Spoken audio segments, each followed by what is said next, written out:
I still remember that moment like it was yesterday. The moment I blew up on this guy I had been talking to for a little while. I mean, can you really blame me, though? I had been juggling so much in my life, and dealing with him felt like the last straw. Here I was, feeling ghosted and abandoned, and all because I was depending on him for a place to stay. And truly, it all came crashing down in a fit of rage, and I couldn't help but ask myself afterward, am I the asshole for that? Let me backtrack a bit. So I'm 22, in that chaotic stage of life where everything feels like it's teetering on the edge, and I connect with this guy, Jake, online. He's 21, and at first, chatting with him seemed like a fun escape. We discussed everything, from our favorite movies to dreams about traveling. Throughout the conversations, we found common ground, which made me think there could be a potential for something more. Perhaps a friends with benefits situation, if anything.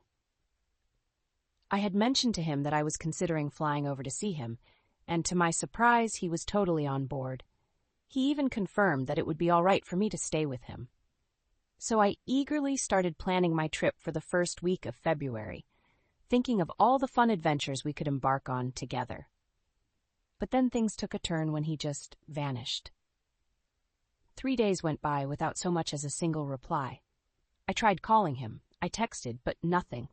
It felt like I was screaming into the void, and I just felt so alone during that time. Everything was piling up in my life. The stress from exams, planning for my surgery, the sudden end of friendships that left me feeling betrayed. I was in a fragile state, and dealing with Jake's lack of communication pushed me over the edge. I'll admit, when I finally snapped, it wasn't pretty.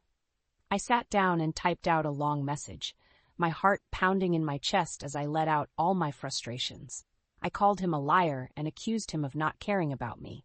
It was harsh, but it came from a place of hurt. I meant it when I mentioned how it made sense why his exes had cheated on him. His communication skills were indeed lacking.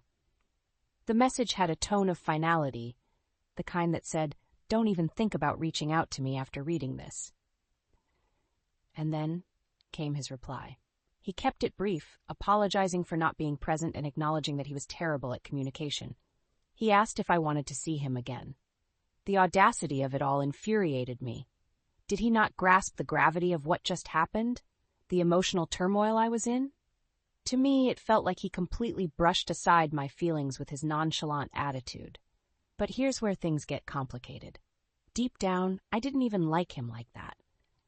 The allure of seeing him had more to do with saving on travel expenses and having free accommodation than any genuine romantic interest.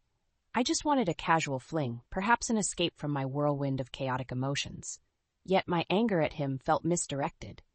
Was I really okay with him seeing me as just some cheap adventure? With the weight of everything else on my shoulders, I didn't know how to properly respond. I felt guilty for what I had unleashed, the harsh words not just about his communication, but about his past relationships. Every emotion swirled together into this messy whirlwind of frustration and hurt, and I was left staring at my phone, unsure of what to do next. Should I reach out again? Should I give him another chance? Deep down, I couldn't shake the feeling that his request to see me was a move that lacked sincerity. In moments like this, I usually turn inward and question everything. It's hard not to let my past experiences dictate my present. The end of a relationship I had last year still stung, and now this situation seemed like a fear of abandonment all over again. I felt like I was set up for failure, and each block or each unresponsive moment echoed my worst fears. After a night of tossing and turning, I found myself wondering what is fair here. My anger was definitely valid. I had relied on him, but I felt bad for laying all my stress on him in such an explosive manner. I mean, I'm not entirely innocent in this. Was I wrong for holding him responsible when clearly I was dealing with my own emotional baggage? As I sit here reflecting on all this, I still haven't decided what to do next. I certainly didn't expect my emotions to spiral to this degree, but what would you all do in my situation? Am I the asshole for blowing up on him? Would you have responded differently? I'd love to hear your thoughts. Your perspectives might help guide me to my next steps. What would you have done if you were in my shoes?